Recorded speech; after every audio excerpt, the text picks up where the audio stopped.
여러분, 탈원전의 희생양이 두산중공업이죠. 요즘 두산중공업 엄청나게 몸살을 앓고 있습니다. 어떻게 하든 살려고 하는데 이 살려고 하는 게 쉽지가 않습니다. 저는 두산중공업의 공장을 보면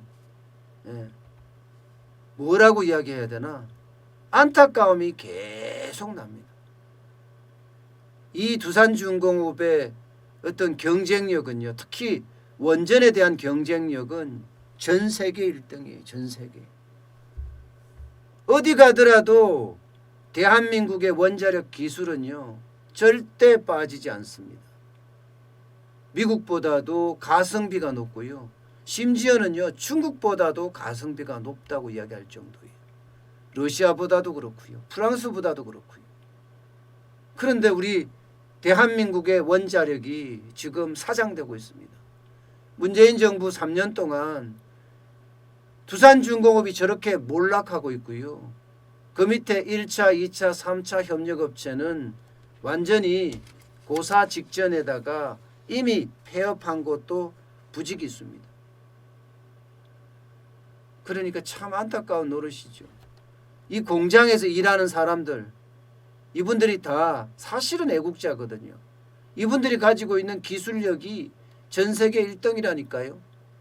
그런데 지금 두산중공업은 살고자 이들에 대한 명예퇴직을 1차로 했습니다. 만 45세 이상 2,500명을 명예퇴직 받겠다고, 희망퇴직이죠. 희망퇴직을 받겠다고 실시를 했습니다. 그런데요, 2,500명은 고사하고요, 650명 정도만 명예퇴직 신청을 했어요. 그러니까 예상했던 대로 안 됐잖아요. 결국은 2차에 또 했습니다. 2차에 이달에 11일부터 15일까지 했는데 이때도 100명밖에 안 됐습니다. 그러니까 두산중공업을 어떻게 했겠어요? 올해 12월 31일까지 직원 350명에 대해서 휴업을 실시를 했습니다. 휴업. 350명을 휴업을 실시를 했는데 문제는 여러분, 거기에 20대 30대 대리급 사원도 20명이나 포함됐다는 사실이에요. 20대 30대. 두산중공업은 대기업이잖아요. 대기업은 들어가면 그야말로 천당인 줄 알았는데 20대 30대 사원들이 나가고 대리급 직원들이 20명이나 포함이 됐다고 하니까 와, 이게 뭐 노조부터 시작해서 지역사회까지 발칵 뒤집혀졌어요. 두산중공업은 살기 위해서 지금 구조조정을 하고 휴업을 단행하는 건데 20대 30대까지 포함이 되고 대리급까지 포함이 되니까 뭐 노조가 먼저 일단 반발을 굉장히 크게 하고 있습니다. 고용노동부 찾아갔죠, 노조가. 그러면서 두산중공업 휴업 강행에 대한 처벌을 요구하는 항의서를 전달을 했습니다. 그러면서 지방노동위원회에 구제 신청을 했어요. 노조는 이것만 하는 게 아니에요. 정부에도 달려갔어요. 정부에도. 왜 탈원전 정책을 써서 우리를 이렇게 사지로 내모냐 하면서 정부에 대한 반발도 하고요. 심지어는 채권단도 찾아갔습니다. 채권단도 찾아가서 이러면 안 된다. 이러면 두산중공업을 가장 먼저 지원을 해야지. 이렇게 계속 가면 두산중공업은 거기에 일하는 직원들은 어떡하란 말이냐 하고 엄청난 반발을 한 거예요. 엄청난 반발. 사실 그래요, 여러분. 이게 두산중공업 입장에서는요, 어쩔 수 없는 선택이라고 하지만 반면에 직원들의 입장에서는 무슨 갑자기 구조조정이에요. 그러니까 노조도 반발하죠. 지역사회도 반발하기 시작한 거예요. 지역사회가 정치권입니다. 정치권. 뭐 미래통합당에는 박완수, 윤한홍, 그리고 나머지들도 마찬가지예요. 강기훈, 이달곤, 최형두 전부 마찬가지입니다.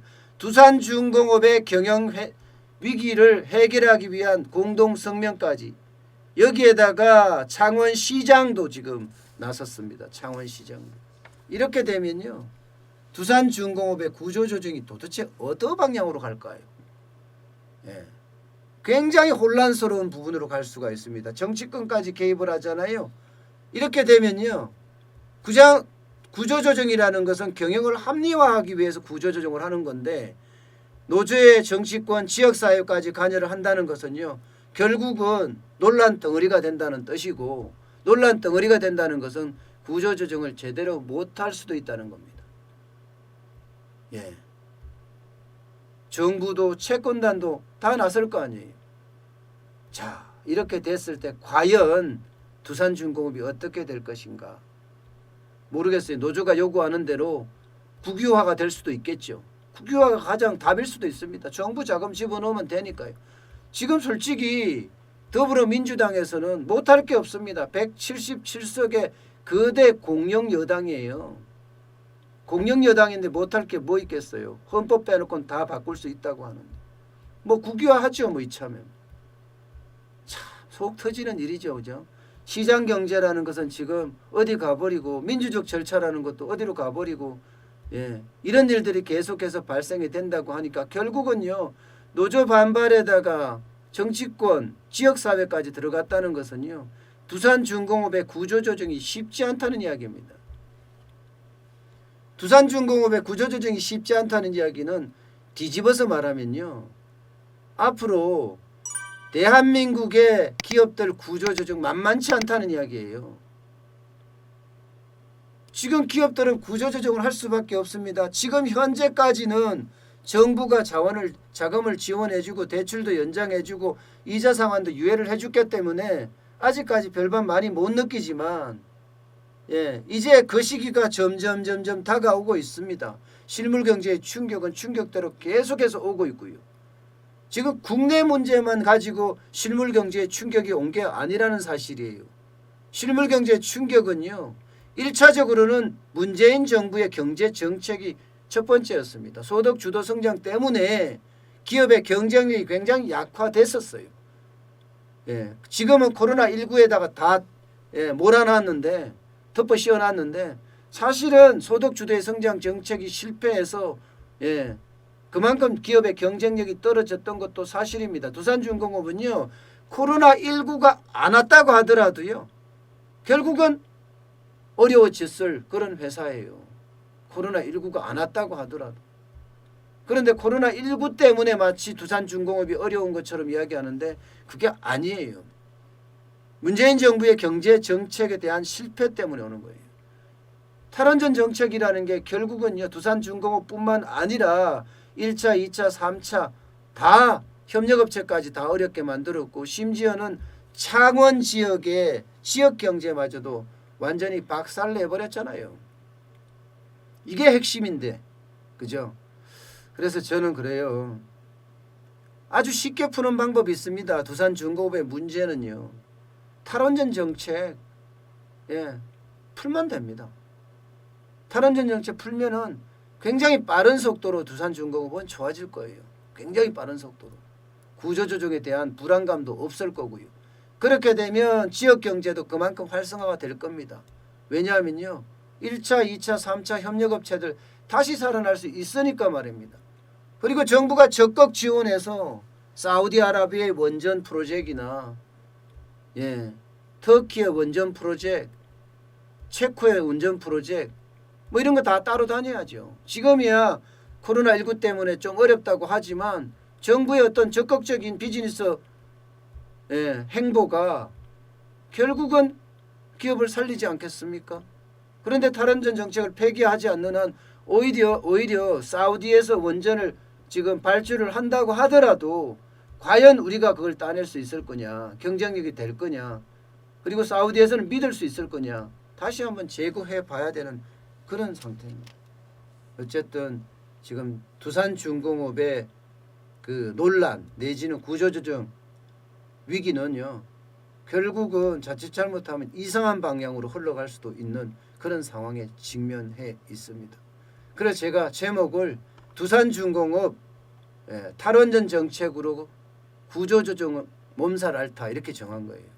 지금 어디로 갈란지 방향타가 없습니다. 아마 시장 경제가 무너지지 않을까 저는 그렇게까지 지금 보고 있습니다.